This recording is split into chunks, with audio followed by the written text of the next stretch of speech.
Vous allez voir aujourd'hui partout sur les réseaux sociaux, dans le débat politique, une avalanche mais finalement, pour résoudre tous les problèmes de la France, il n'y a qu'à taxer la fortune de M. Arnault et de Mme Bettencourt.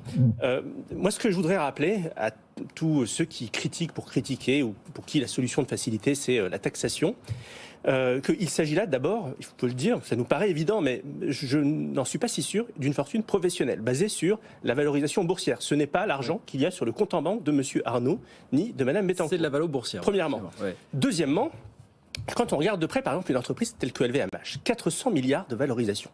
C'est beaucoup d'argent.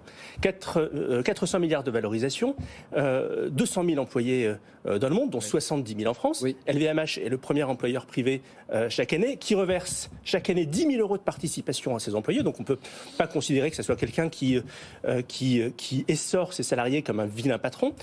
C'est des centaines d'ateliers de production en France. C'est 5 milliards d'impôts sur les sociétés, dont la moitié sont payées en France, alors que la France ne représente que 10% de l'activité de LVMH.